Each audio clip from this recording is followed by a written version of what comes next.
إن الحمد لله نحمده ونستعينه ونستغفره ونعوذ بالله من شرور أنفسنا ومن سيئات أعمالنا من يهده الله فلا مضل له ومن يضلل فلا هادي له وأشهد أن لا إله إلا الله وحده لا شريك له وأشهد أن محمدا عبده ورسوله اللهم صل على محمد وعلى آل محمد كما صليت على إبراهيم وعلى آل إبراهيم إنك حميد مجيد اللهم بارك على محمد وعلى آل محمد كما باركت على إبراهيم وعلى آل إبراهيم إنك حميد مجيد أما بعد فإن خير الحديث كتاب الله وخير الهدي هدي محمد صلى الله عليه وسلم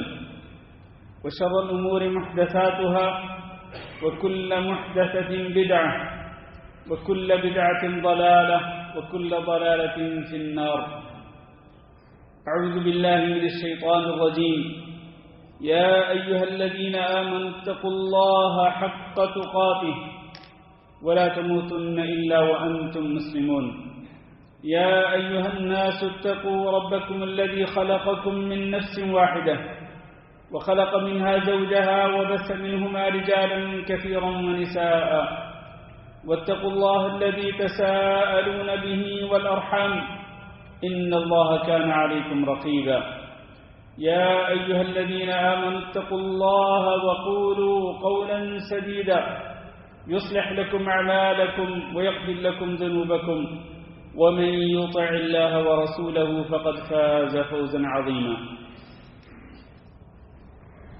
لائق صد احترام بزرگوں دوستوں اور بھائیوں اور معززات ماؤں بہنوں بیٹیوں اور خواتین اسلام، قرآن مجید کی ایک چھوٹی سی سورت آج کے خطبہ جمعہ کا موضوع ہے،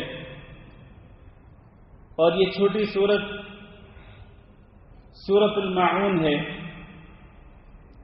جس کا ایک نام سورۃ الدین بھی ہے اور اس کا ایک نام سورۃ الیتیم بھی ہے اور اس کا ایک نام سورۃ ارأیت بھی ہے، کیونکہ اس کی ابتدا ارأیت کے لفظ سے ہوتی ہے، اس لیے اس کا نام سورۃ ارأیت بھی ہے، اور اس میں چونکہ الیتیم کا ذکر ہے تو اس کا نام سورۃ الیتیم بھی ہے، اور چونکہ اس میں الدین کا ذکر ہے پہلی ہی آیت میں تو اس کا نام سورۃ الدین بھی ہے۔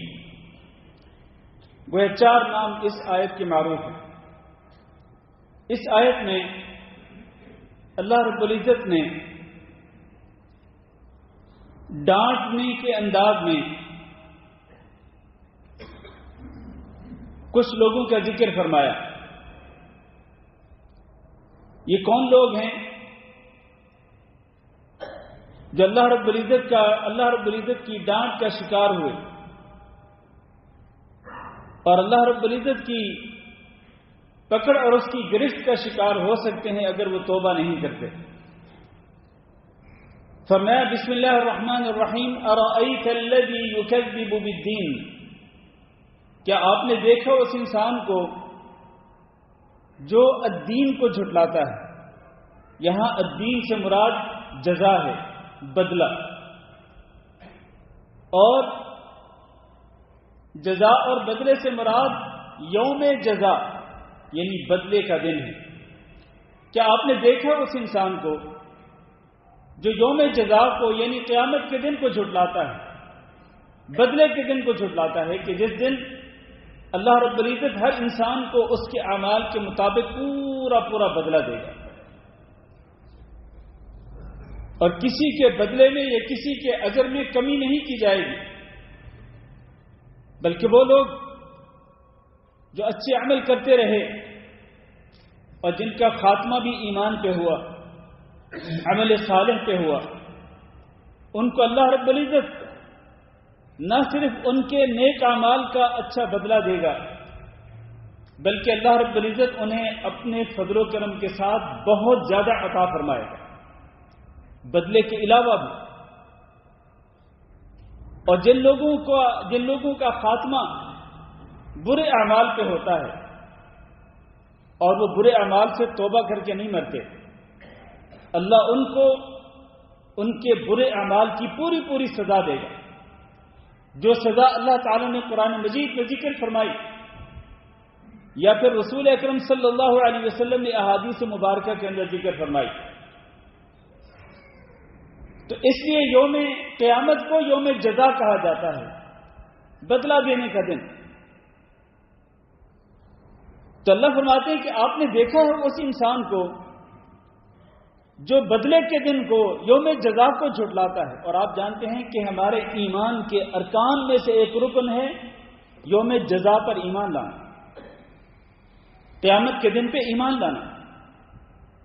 وہ شخص مومن نہیں ہو سکتا کہ جو اللہ کو مانتا ہو، اللہ کے رسولوں کو بھی مانتا ہو، اللہ کی کتابوں کو بھی مانتا ہو، اللہ کے فرشتوں کو بھی مانتا ہو، تقدیر پر بھی ایمان رکھتا ہو، لیکن ایمان کا جو چھٹا رکن ہے الایمان بالیوم الآخر، آخرت کے دن پر ایمان لانا، اگر وہ اس پہ ایمان نہیں رکھتا، پہلے 5 ارکان پہ ایمان ہے لیکن یہ چھٹا رکن جو ہے آخرت کے دن پر ایمان لانا، یوم جزا پر ایمان لانا، اگر وہ اس پہ ایمان نہیں لاتا، اس پہ وہ بلیو نہیں کرتا، اس کا بلیو یہ ہے کہ بس یہ دنیا ہی سب کچھ ہے، موت آئے گی تو اس کے بعد پھر کچھ بھی نہیں ہوگا، انسان کا جسم گل سڑ جائے گا، اور کون سی قیامت اور کون سی جنت دوزخ، کون سی جزا، کون سا بدلہ، اور کون سی اللہ کی گرفت اور کون سی اللہ کی نعمتیں، کچھ بھی نہیں. جو شخص اس یوم جزا کو، یوم قیامت کو جھٹلاتا ہے وہ یقینی طور پر کافر ہے اور وہ دائرہ اسلام سے خارج ہے. ایمان کے ارکان میں سے ایک رکن.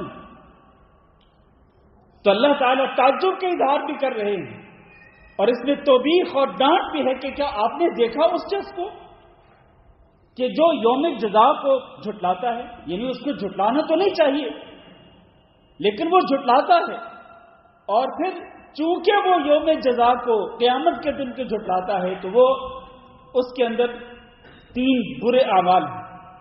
پہلا الذی یکذب بالدین فذلک الذی یدع الیتیم، یہ وہ ہے جو یوم جزا کو جھٹلاتا ہے تو یہی ہے جو یتیم کو دھکے دیتا ہے، یتیم کو دھکے دیتا ہے، بجائے اس کے کہ وہ یتیم کے سر پہ شفقت کے ساتھ، نرمی اور پیار و محبت کے ساتھ ہاتھ پھیرے، اس سے وہ حسن سلوک کرے، اس سے وہ بدسلوکی کرتے ہوئے اگر یتیم اپنے باپ کی وراثت کا مطالبہ کرتا ہے تو یہ اس کو دھکے دے کر باہر نکال دیتا ہے. یہ یتیم اس سے اپنے حقوق میں سے کسی حق کا مطالبہ کرتا ہے، یہ اس کو دھکے دے کر باہر نکال دیتا ہے، اس سے اچھا سلوک نہیں کرتا. چونکہ یہ یوم جزا کو جھٹلاتا ہے، یوم جزا پر ایمان نہیں لاتا، اس کا دل پتھر دل ہو چکا ہے، دل کے اندر اتنی سختی پیدا ہو چکی ہے کہ یہ یتیم کے ساتھ اچھا سلوک کرنے کی بجائے اس سے بدسلوکی کرنے پہ تل جاتا ہے. اس سے ثابت یہ ہوا میرے بھائیوں کہ کسی بھی یتیم بچے کے ساتھ یا یتیم بچی کے ساتھ بدسلوکی کرنا یہ اس انسان کا طرز عمل نہیں ہو سکتا کہ جو قیامت کے دن پر بیلیو رکھتا ہو یا قیامت کے دن پر ایمان رکھتا ہو، یہ اس کا سلوک نہیں ہو سکتا. یہ یقینی طور پر اس انسان کا سلوک ہے کہ جو قیامت کے دن پر بیلیو نہیں رکھتا، اور ظاہر ہے کہ قیامت کے دن پر ایمان نہیں رکھتا تو وہ کافر ہے، دائرہ اسلام سے خارج ہے. لہذا اس کو چونکہ جزا کا، سزا کا اس کو کوئی خوف ہی نہیں ہے تو وہ یتیم جیسے بچوں کو، بچیوں کو، ان کو دھکے دیتا ہے اور ان سے بد اخلاقی اور ان سے بدسلوکی کرتا ہے. لہذا قیامت کے دن پر ایمان لانے کے تقاضوں میں سے ایک تقاضا یہ ہے اس صورت کے مطابق کہ یتیم کے سر پہ ہاتھ پھیرے اور اس سے محبت، پیار اور اس کے ساتھ اچھا سلوک کریں، اس سے بدسلوکی نہ کریں. اللہ تعالیٰ نے قرآن مجید کے اندر یتیموں کے حقوق کو بیان کیا ہے، جو ہمارا موضوع نہیں۔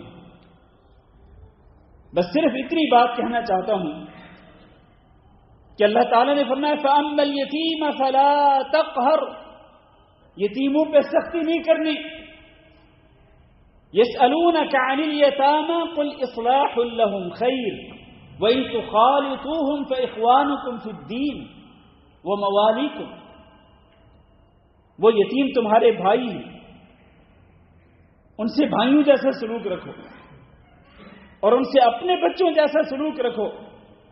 لیکن جو شخص یتیم کا مال کھا جاتا ہے اس کے بارے میں بھی فرمایا کہ ان الذین یأکلون اموال الیتامی ظلما انما یأکلون فی بطونہم نارا وسیصلون سعیرا، جو لوگ یتیموں کا مال کھا جاتے ہیں ظلم کرتے ہوئے، وہ اپنے پیٹوں کے اندر جہنم کی آگ کو بھر رہے ہیں اور عنقریب وہ جہنم کے اندر جھونک دیے جائیں گے۔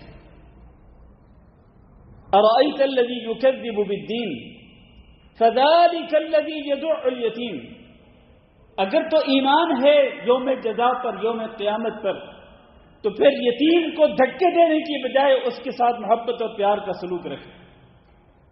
ولا يحض على طعام المسكين، اس کی دوسری صفت یہ ہے جو قیامت کے دن پر ایمان نہیں رکھتا کہ وہ مسکین کو کھانا کھلانا تو دور کی بات ہے، مسکین کو کھانا کھلانا تو دور کی بات ہے، وہ مسکین کو کھانا کھلانے کی ترغیب بھی نہیں دیتا۔ اگر وہ خود نہیں کھلا سکتا تو وہ کسی اور کو ترغیب دے دے، وہ ترغیب بھی نہیں دیتا۔ اتنا کنجوس اور اتنا بخیل ہے کہ وہ خود بھی نہیں کھلاتا اور دوسروں کو بھی ترغیب نہیں دلاتا مسکینوں کو کھانا کھلانے کے لیے۔ جبکہ ایک نیک انسان کی صفت یہ ہے جن کو الابرار کہا جاتا ہے، ان الابرار یشربون من کأس کان مزاجها کافورا، ان ابرار جن کے لیے اللہ تعالیٰ نے جنت اور جنت کی نعمتوں کا تذکرہ فرمایا، ان کی صفات میں سے ایک صفت یہ ہے کہ وَيُطْعِمُونَ الطَّعَامَ عَلَى حُبِّهِ مِسْكِينًا وَيَتِيمًا وَأَسِيرًا، کہ کھانے کی محبت کے باوجود یہ اس کھانے کو خود نہیں کھاتے، کھلاتے ہیں، اور خود بھی اگر کھاتے ہیں تو دوسروں کو بھی کھلاتے ہیں، مسکینوں کو بھی، یتیموں کو بھی اور قیدیوں کو بھی۔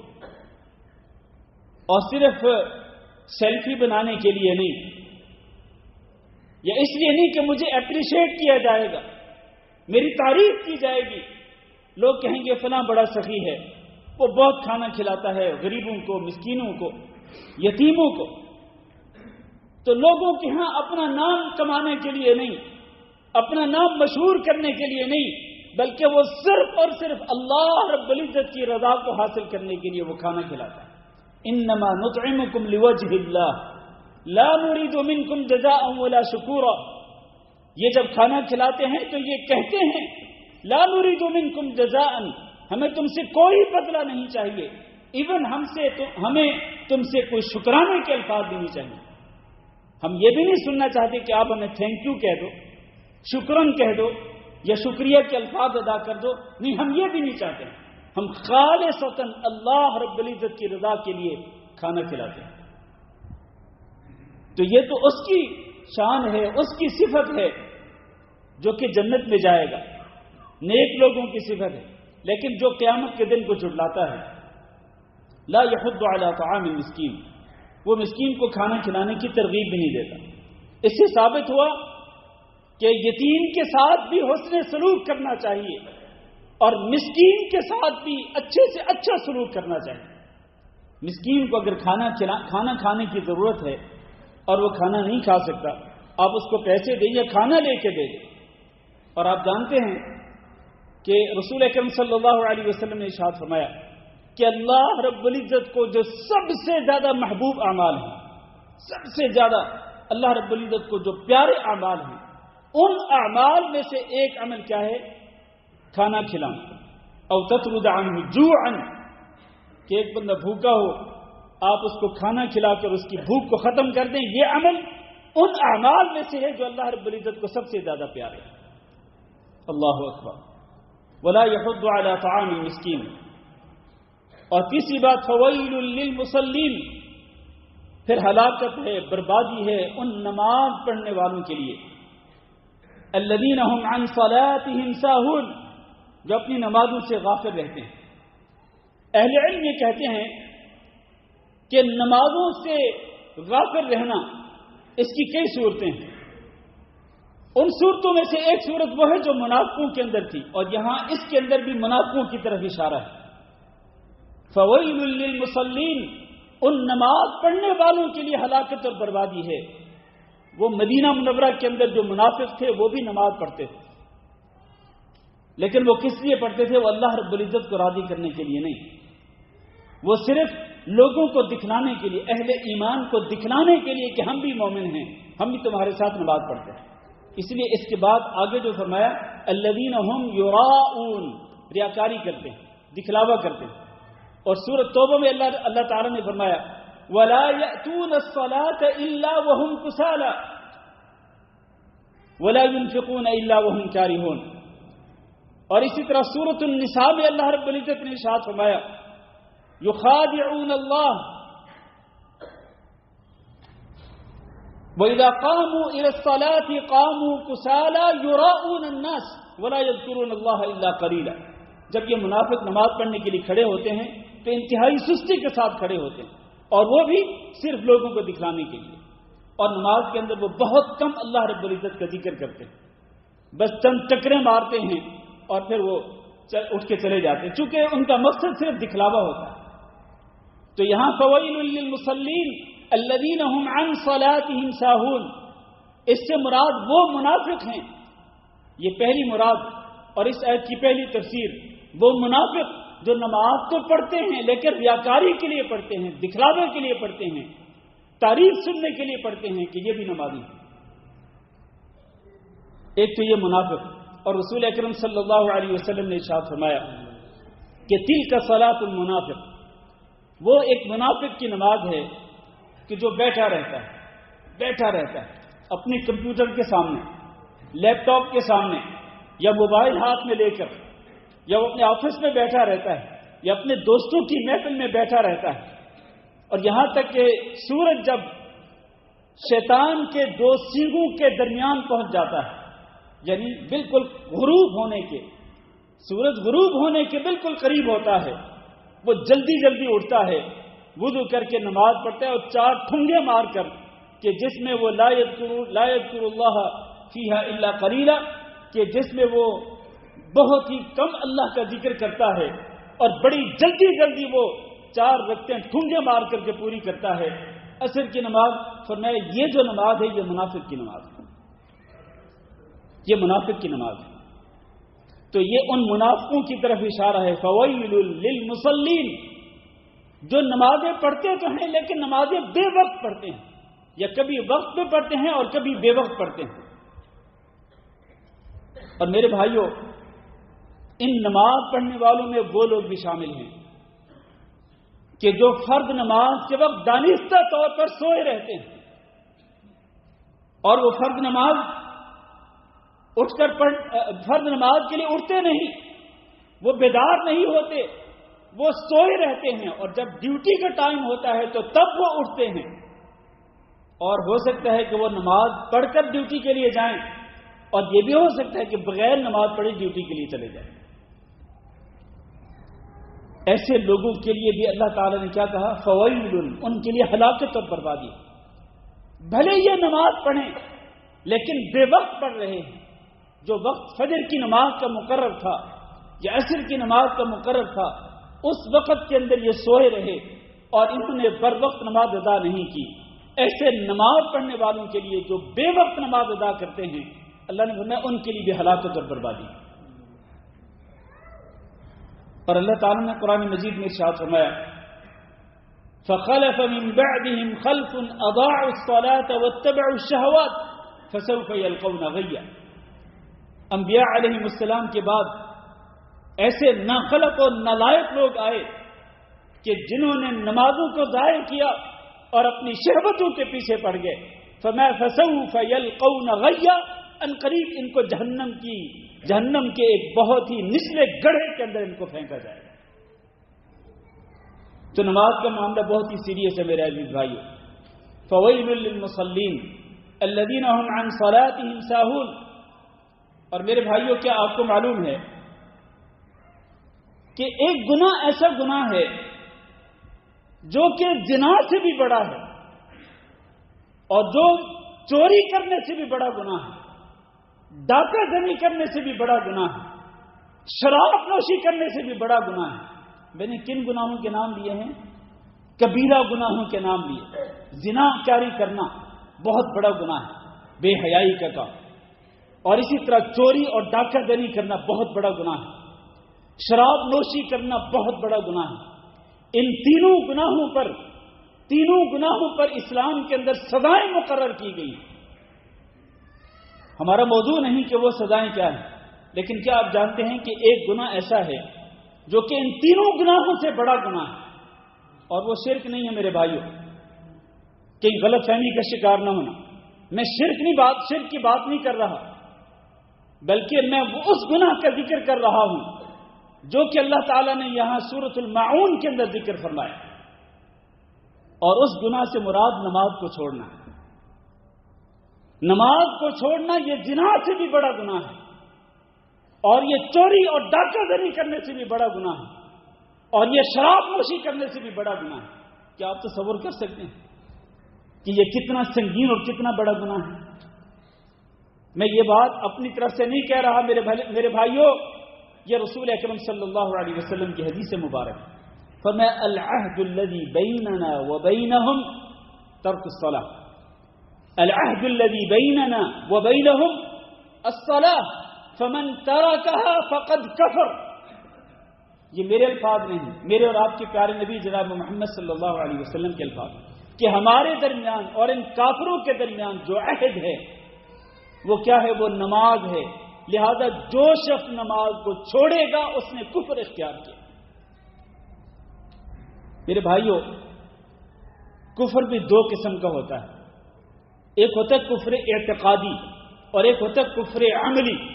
کفر اعتقادی جس کی وجہ سے انسان دائرہ اسلام سے خارج ہو جاتا ہے، ملت اسلامیہ سے نکل جاتا ہے. اور ایک ہوتا ہے کفر عملی. کفر عملی کی وجہ سے انسان دائرہ اسلام سے خارج نہیں ہوتا، لیکن اس کا وہ عمل کافروں والا عمل ہوتا ہے. یہ نماز کو چھوڑنا بھی کفر عملی ہے، یہ کفر اعتقادی نہیں. یہ کفر اعتقادی تب ہوتا ہے جب ایک انسان نماز کی فرضیت کا سرے سے انکار کر دے تو یقیناً بلا شک و شبہ وہ شخص جو وہ کافر ہے اور دائرہ اسلام سے خارج ہے. لیکن ایک شخص نماز کی فرضیت کو مانتا ہے کہ نماز فرض ہے، لیکن پھر وہ سستی کرتا ہے، غفلت کرتا ہے، سستی اور غفلت کی بنا پر نماز کو چھوڑ دیتا ہے، اس کا یہ عمل کافروں والا عمل ہے. اس کی وجہ سے وہ بھلے دائرہ اسلام سے خارج نہیں ہوگا، لیکن یہ اس کے اندر کفر عملی ضرور پایا جاتا ہوگا. تو اس لیے اللہ کے رسول نے فرمایا کہ ان کے درمیان اور ہمارے درمیان عہد نماز ہے، لہذا جو نماز کو چھوڑے گا اس نے کفر اختیار کیا. اسی لیے میں نے اسی حدیث کی بنا پر میں نے یہ بات کی ہے کہ نماز چھوڑنا یہ زنا سے بھی بڑا گناہ ہے، کیونکہ جو بندہ زنا کرتا ہے وہ کفر نہیں کرتا. زنا کرنا کفر نہیں ہے، چوری اور ڈاکہ زنی کرنا کفر نہیں ہے، شراب نوشی کرنا کفر نہیں ہے، لیکن نماز چھوڑنا کیا ہے؟ یہ کفر ہے. یہ تو حدیث کہہ رہی ہے کہ نماز چھوڑنا کفر ہے. اس لیے میرے عزیز بھائیوں، ہمیں سورۃ الماعون سے یہ سبق ملتا ہے کہ ہم نمازوں کو پابندی سے پڑھا کریں اور نمازوں کے اندر ہم کوئی سستی اور غفلت نہ کیا کریں. یقین مانیں یہ بات صحیح حدیث کے اندر موجود ہے کہ رسول اکرم صلی اللہ علیہ وسلم کے جو پیارے صحابہ کرام تھے، وہ صحابہ کرام دین کے اعمال میں سے کسی عمل کو چھوڑنا کفر نہیں سمجھتے تھے سوائے نماز. نماز کو چھوڑنا وہ بھی کفر سمجھتے تھے. اس لیے ہمیں نماز کی اہمیت کو سمجھنا چاہیے. فویل للمصلین الذین هم عن صلاتهم ساہون الذین هم یراؤون، جو ریاکاری کرتے ہیں. نماز پڑھنی ہے اللہ رب العزت کی رضا کی خاطر، دکھلاوے کے لیے نہیں. وَيَمْنَعُونَ الْمَاعُونَ، ان کی ایک صفت یہ بھی ہے کہ جو قیامت کے دن کو جھٹلاتے ہیں. قیامت کے دن کے جھٹلانے والوں کی ایک صفت یتیم سے بدسلوکی کرنا، اور دوسری صفت یہ کہ مسکینوں کو کھانا نہ کھلانا. اور تیسری صفت جو ہے وہ کیا ہے؟ وہ نمازوں کے اندر سستی اور غفلت کرنا. اور چوتھی صفت یہ ہے الذین هم یراؤون ویمنعون الماعون، کہ وہ عام استعمال کی چیزوں کے اندر بھی بخل اور کنجوسی کرتے ہیں. عام استعمال کی چیزیں جو ہیں وہ اپنے پڑوسیوں تک کو بھی نہیں دیتے. اگر ان کا کوئی پڑوسی آتا ہے کسی عام استعمال کی چیز طلب کرنے کے لیے کہ بھئی یہ چیز ہمیں ادھاری دے دیں، پھر استعمال کر کے ہم آپ کو واپس کر دیں گے، تو وہ اتنے بخیل اور کنجوس ہوتے ہیں کہ عام استعمال کی چیزیں بھی وہ دینا گوارا نہیں کرتے. اس لیے میرے عزیز بھائیوں، ہمیں اس سورت کی تفسیر کو سمجھنا چاہیے. چھوٹی سی سورت ہے لیکن اس کے اندر بہت کچھ موجود ہے. اللہ تعالیٰ سے دعا کرتے ہیں کہ اللہ ہم سب کو اپنی اس کتاب کو اور اپنے اس کلام کو اللہ ہم سب کو سمجھنے کی اور اس پر عمل کرنے کی توفیق دے. اللہ رب العزت ہمارے دلوں کو قرآن مجید کے نور کے ساتھ بھر دے، اور ہماری قبروں کو بھی اللہ رب العزت قرآن مجید کے نور کے ساتھ بھر دے. ہماری قبروں کو اللہ تعالیٰ قرآن مجید کے نور کے ساتھ منور اور روشن کر دے. اور قیامت کے دن بھی اللہ رب العزت ہمیں اس پیارے قرآن کی شفاعت نصیب فرمائے، اور اس کی شفاعت کو قبول کر کے اللہ رب العزت ہمیں اہل القرآن میں شامل فرمائے. وصلی اللہ وسلم علی نبینا محمد وعلی آلہ واصحابہ اجمعین.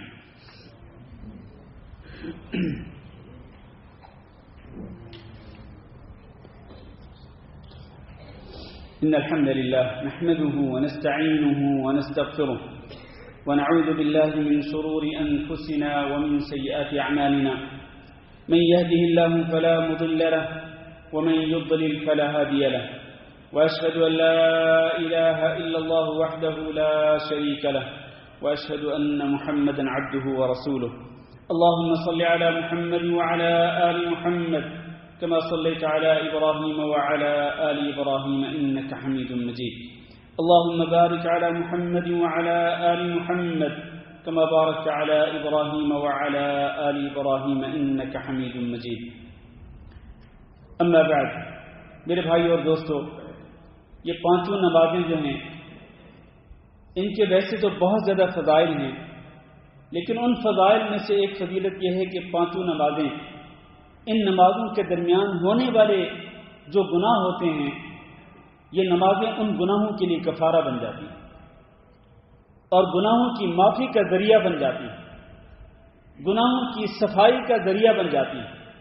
نبی کریم صلی اللہ علیہ وسلم نے ایک مثال دے کر بیان فرمایا، اور آپ نے پوچھا کہ تمہارا کیا خیال ہے کہ اگر کسی شخص کے گھر کے سامنے نہر ہو جس میں وہ 5 مرتبہ دن اور رات میں 5 مرتبہ غسل کرتا ہو، تو کیا اس کے جسم پر کوئی میل کچیل باقی رہتی ہے؟ صحابہ کرام نے کہا کہ نہیں.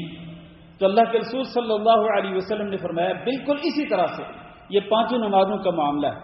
جو شخص پانچوں نمازیں پابندی کے ساتھ پڑھتا رہے گا اس کے جسم پر کوئی ایک گناہ بھی باقی نہیں رہے گا، وہ گناہوں سے پاک ہو جائے گا. اور میں اور آپ ہم سب گناہ گار ہیں میرے عزیز بھائیو، ہم سے گناہ ہو جاتے ہیں. ایک تو بحیثیت انسان، بحیثیت بشر، اور دوسرا یہ ہے کہ ہمارے پیچھے دشمن بھی لگا ہوا ہے. ایک تو شیطان ہے اور دوسرا ہمارا نفس بھی ہمارا دشمن ہے، اور پھر دنیا کے جو کئی فتنے ہیں جنہوں نے ہم سب کو گھیر رکھا ہے. ان فتنوں کی وجہ سے بھی ہمارے اندر نمازوں سے سستی اور غفلت ہو جاتی ہے. لہذا ہمیں چاہیے کہ ہم اپنے ان گناہوں کو دھلوانے کے لیے اور ڈیلی بیسس پر ہم اپنے آپ کو گناہوں سے پاک کرنے کے لیے ہم روزانہ دن اور رات میں 5 نمازیں پابندی کے ساتھ پڑھیں. سورۃ الماعون کے تقاضوں میں سے ایک تقاضا یہ ہے کہ ایک مسلمان انسان جو کہ یوم قیامت پر ایمان رکھتا ہو، یوم جزا پر ایمان رکھتا ہو، اس کے لیے ضروری ہے کہ وہ 5 نمازیں پابندی کے ساتھ پڑھے. اللہ تعالیٰ سے دعا کرتے ہیں کہ اللہ ہم سب کو 5 نمازیں پابندی کے ساتھ ہمیشہ ان پر قائم اور دائم رہنے کی توفیق دے. اور ہم سے جو سستی اور غفلت ہوتی ہے اللہ تعالیٰ ہم سب کی اس غفلت اور اس سستی کو دور فرما دے، اور ہمیں اللہ رب العزت درگزر فرمائے، اور اللہ رب العزت اپنے نیک بندوں میں شامل فرمائے. اللهم اغفر لنا وللمؤمنين والمؤمنات وللمسلمين والمسلمات الأحياء منهم والأموات. اللهم إنا نسألك العفو والعافية والمعافاة الدائمة في الدنيا والآخرة. اللهم إنا نسألك رضاك والجنة ونعوذ بك من سخطك والنار. اللهم فرج هم المهمومين ونفس كرب المكروبين وقض الدين عن المدينين واشف مرضانا ومرضى المسلمين واشف مرضانا ومرضى المسلمين. اللهم آمنا في أوطاننا واجعل هذا البلد آمنا مطمئنا وسائر بلاد المسلمين. عباد الله، إن الله يأمر بالعدل والإحسان وإيتاء ذي القربى وينهى عن الفحشاء والمنكر والبغي يعظكم لعلكم تذكرون. سبحان ربك رب العزة عما يصفون وسلام على المرسلين والحمد لله رب العالمين.